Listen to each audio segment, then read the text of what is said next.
एक घर आपका 1 करोड़ का बना। अच्छा, जब आप 5 साल बाद देखते हैं तो वो प्लॉट प्राइस तो ज़ाहिर है जिस तरह आपके मैं कह रहा हूँ डबल होगी। वो अगर 50 लाख का प्लॉट था तो वो करोड़ का आपका प्लॉट हो गया।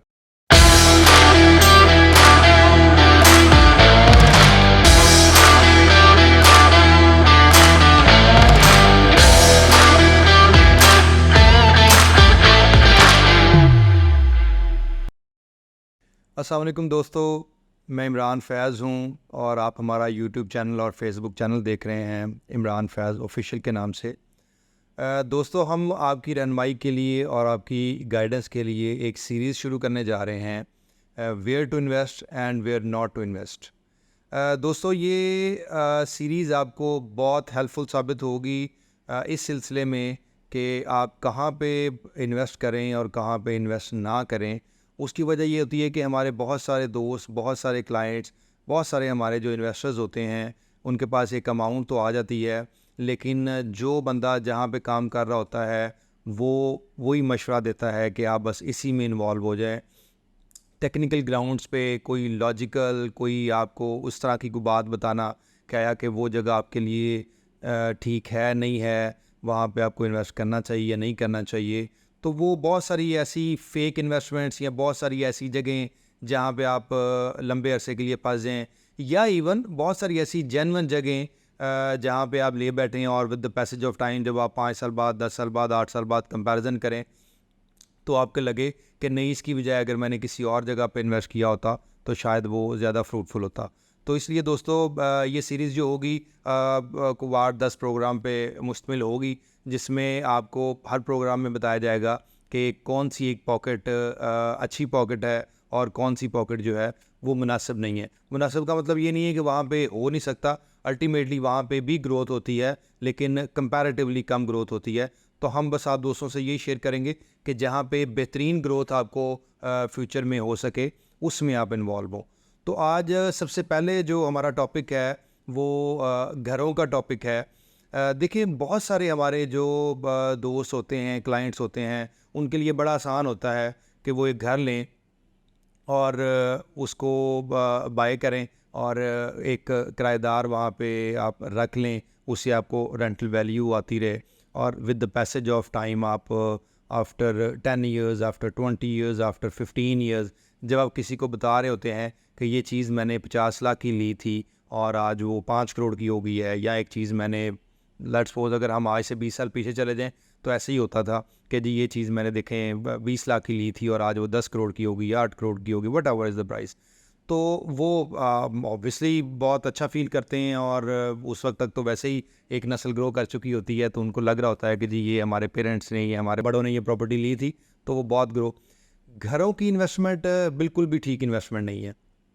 मैं टेक्निकली आपको बताऊंगा क्यों। देखिए, आज हम एक मोटा मोटा कंपैरिजन कर लेते हैं। आज 5 मरले का कोई प्लॉट ले, लेट्स सपोज अज्यूम कि उसकी 50 लाख रुपया उसकी वैल्यू है।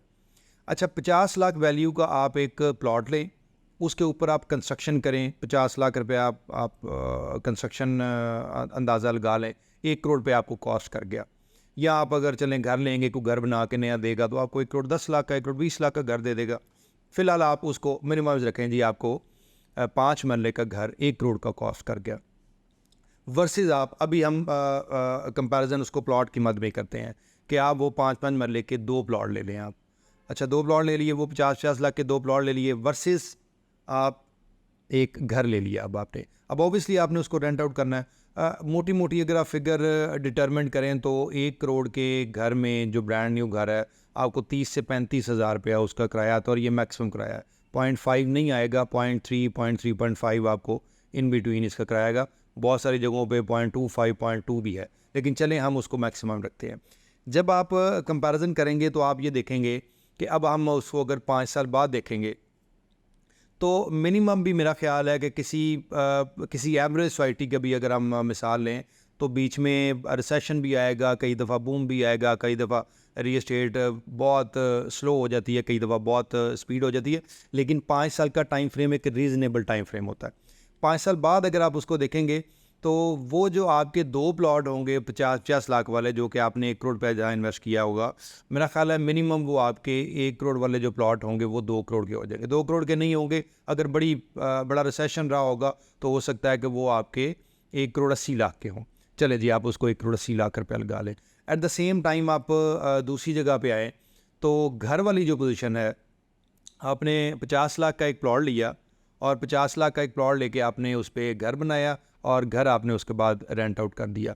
अब 5 साल बाद क्या होगा कि 5 साल बाद वो आपका जो घर है वो उसकी जो कंस्ट्रक्शन कॉस्ट होगी या उसकी जो कंस्ट्रक्शन होगी वो डीवैल्यू होगी। वो थोड़ी बहुत हो, वो बहुत ज़्यादा हो, लेकिन वो ज़रूर डीवैल्यू होगी, डिपेंडिंग ऑन कि कितनी चेंजेस आई हैं, कितना अब एक आप देखते हैं कि अब हर 5-7 साल बाद पाकिस्तान में देखें तो कंस्ट्रक्शन में इतनी जिद्दत आ चुकी हुई होती है कि with the passage of time आप 5 साल 8 साल 10 साल बाद को घर देखते हैं तो आप कहते हैं कि नहीं यार, ये जो कंस्ट्रक्शन का नया स्टाइल आया है तो ये पुराने तो बिल्कुल ही आपको अजीब से और फजूल से, और कई दफ़ा कुछ घर लग रहा होता है कि यार ये वाकई 5-7 साल पुराना बना हुआ है। इतनी स्पीड से कंस्ट्रक्शन में जिद्दत आ चुकी हुई है, इतना इंटीरियर चेंज हो चुका होता है, कई दफ़ा आपका वुडन आपका इतना ज़बरदस्त तरीके से आ चुका होता है, आपका जो घर के बाहर वाला एलिवेशन होता है वो बहुत चेंज हो चुका होता है। और इवन अभी आप देखते हैं कि बहुत सारी घरों में ऐसी चीज़ें होती हैं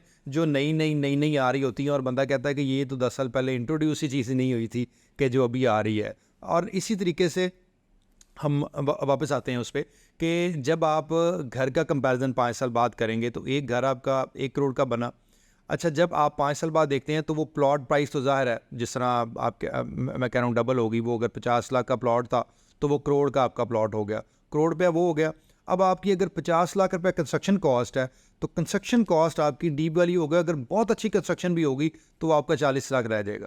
अच्छा, 40 लाख भी नहीं रह जाएगा तो 5 साल बाद क्या होगा कि आपको आपकी कंस्ट्रक्शन कॉस्ट मिल जाएगी, और अगर बहुत ही अच्छी कंस्ट्रक्शन है तो आपको 50 लाख का 60 लाख मिल जाएगा। इट्स मीन कि वो जो आपने आपके पैरेलल करोड़ 50-50 लाख के 2 प्लॉट लिए थे वो आपके 2 करोड़ होके हो गए आफ्टर 5 ईयर्स। और कंस्ट्रक्शन का क्या हुआ कि आपका जो 1 करोड़ रुपया लगा था वो आपका 50-50 आपका 1 करोड़ रुपया हो गया, और आपकी 50 लाख रुपया कंस्ट्रक्शन कॉस्ट थी। मैं कहता हूँ जी बहुत आउटस्टैंडिंग कंस्ट्रक्शन थी, उसमें 10 लाख रुपया आप इंक्रीज़ कर लें तो वो 1 करोड़ 60, फिर भी आप 40 लाख रुपया लॉस में रहते हैं। अच्छा, बात आ गई अब रेंट की। अगर आप 30,000 रुपया रेंट ले रहे हैं 30 इंटू 12 करेंगे तो आपका 3,60,000 रुपया आपका एनुअली बन जाएगा, और अगर इंटू 5 करेंगे तो आप कर लें जी 5 इंटू आपका 15-16 लाख रुपया वो, तो फिर भी आप लॉस में नहीं। अच्छा, जैसे जैसे with the passage of time आगे ग्रो करेंगे, इसको आप 10 साल पे कन्वर्ट कर लें तो 10 साल बाद आपका नॉर्मली वैसे आपकी 10 साल बाद प्रॉपर्टी जो होती है वो मल्टीप्लाई 5-10 टाइम भी कई दफ़ा हो जाती है, लेकिन चलें आप उसको 4 टाइम कर लें कि वो अगर 5 साल बाद आपकी प्रॉपर्टी 2 करोड़ की होगी तो 10 साल बाद वो प्रॉपर्टी कम अज़ कम आपकी 6 करोड़ की होगी। लेकिन 10 साल बाद क्या होगा कि वो आपकी जो कंस्ट्रक्शन कॉस्ट होगी वो कंस्ट्रक्शन कॉस्ट आपकी 50% रह जाएगी। अच्छा, इसी तरीके से आप कनाल को कंपैरिजन कर लें, एक जो बड़ी इन्वेस्टमेंट होती है उससे भी अंदाज़ा लगाना आसान हो जाता है कि आप 5 करोड़ का अभी एक प्लॉट लें, 4 करोड़ का लेट्स सपोज एक प्लॉट ले लें। अभी DHA की बात कर लेते हैं कि DHA लाहौर में आप 4 करोड़ का एक प्लॉट लें और उस पर जो कंस्ट्रक्शन कॉस्ट एक रीज़नेबल घर की आ रही है वो भी 4 करोड़ आ रही है, तो आपका 8 करोड़ हो गया। अब इसी तरीके से आप प्लॉट में जब उसको 2 प्लॉट्स में करेंगे कन्वर्ट, अब आप 10 साल आगे चले जाएँ। 10 साल बाद ये जो 4-4 करोड़ के आपने 2 प्लॉट लिए हैं, मिनिमम आपके ये जो प्लॉट है ये आपके 40 से 45 करोड़ के या शायद 50 करोड़ के आपके प्लॉट हो जाए। ये मिनिमम प्राइस है आफ्टर 10 ईयर्स। जिस तरीके से आपकी प्रॉपर्टी प्राइस इंक्रीज़ होती है, ज़ाहिर है आपका एक मेट्रोपॉलिटन सिटी है, यहाँ पे आबादी बड़ी स्पीड से बढ़ रही होती है, तो ये सारे फैक्टर अगर आप मिला लेंगे तो उसके बाद कम से कम आपकी 8-10 करोड़ की जो प्रॉपर्टी होगी, अगर आपने 2 प्लॉट लिए हुए हैं तो ये आपकी प्रॉपर्टी जो है वो 40 से 50 करोड़ की हो जाएगी। अब एट द सेम टाइम जब आप 10 साल बाद अपने एक घर को कंपैरिजन करेंगे तो वो जो प्लॉट प्राइस आपकी बढ़नी है, ज़ाहिर है उधर आपने 2 प्लॉट लिए, इधर आपने 1 प्लॉट लिया है, तो वो जो आपकी 50 करोड़ की चीज़ है वो आपकी 25 करोड़ की ज़ाहिर है, क्योंकि एक प्लॉट है।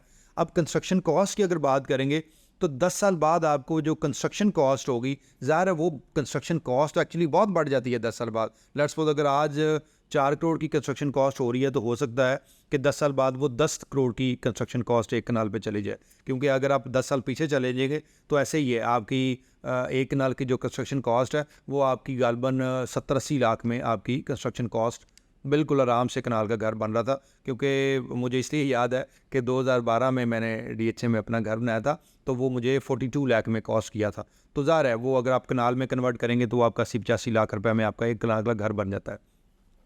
तो वो जब आप आफ्टर 10 ईयर्स उसको देखते हैं तो कंस्ट्रक्शन कॉस्ट तो बहुत हाई हो जाती है, लेकिन आपको वो अमाउंट मिल नहीं पाती। उसकी वजह ये है कि जिस तरह मैंने आपको अभी बताया कि आपकी कंस्ट्रक्शन डिवैल्यू होने की रीज़न ये होती है कि इतनी ज़्यादा जिद्दत आ चुकी होती है, इतनी इतनी नई चीज़ें आ चुकी होती हैं। और जिस तरह मैं आपको बता रहा हूँ कि आज आपका जो 4 करोड़ का प्लॉट है वो 10 साल बाद अगर 10 करोड़ का हो जाए, 15 करोड़ का हो जाए, 12 करोड़ का हो जाए, 20 करोड़ का हो जाए, जितनी भी अमाउंट का हो जाएगा, तो जो बंदा 15 करोड़ का प्लॉट लेगा प्लस वो कंस्ट्रक्शन अगर अफोर्ड कर सकता है तो वो कभी भी 10 साल पुरानी कंस्ट्रक्शन में जाएगा। हाँ, जो कंपैरिजन करेंगे कि जी क्योंकि मुझे कॉस्ट मुनासिब मिल रही है, मुझे रेट मुनासिब मिल रहा है, या उसका एक बजट का है, तो ज़ाहिर है वही बाय करेगा, लेकिन उसके लिए आपको सेक्रीफाइस करना पड़ेगा कंस्ट्रक्शन पे।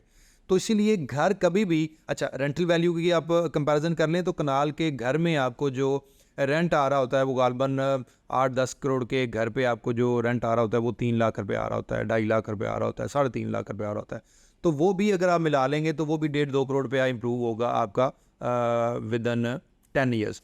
तो ये जब आप सारे कंपैरिजन इसमें कर लेंगे आप, तो एंड ऑफ द डे आप जो घर बना के उसमें से रेंटल वैल्यू ले रहे होते हैं वो आप अपना नुकसान कर रहे होते हैं अगर आपने उसको लॉन्ग टर्म प्लान नहीं किया होता है। इससे बेहतर ये है कि आप किसी भी ऐसी रियल एस्टेट में इन्वेस्ट करें जिसमें कंपैरेटिवली आपको बेहतर रिटर्न मिले। उसमें और भी ये ओपन प्लॉट के अलावा और भी बहुत सारे एरियाज़ हो सकते हैं, वो भी नियर फ्यूचर में हमने डिस्कस करने हैं।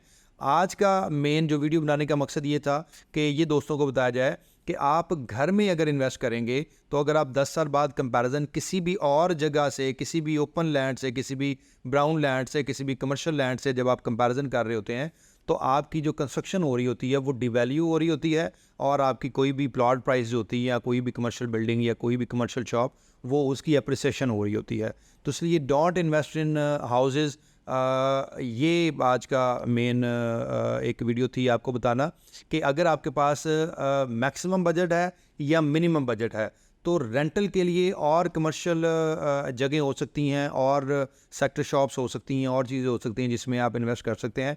घर में इन्वेस्ट करके अगर आप 8-10 साल बाद कंपैरिजन करेंगे तो I think you will be in loss. आज के लिए दोस्तों बस इतना ही है। तो ये सीरीज़ को हम आगे इंशाल्लाह ऐसे ही बढ़ाएंगे और आपको where to invest and where not to invest आपको इंशाल्लाह ताला गाइड करते रहेंगे। अस्सलाम वालेकुम।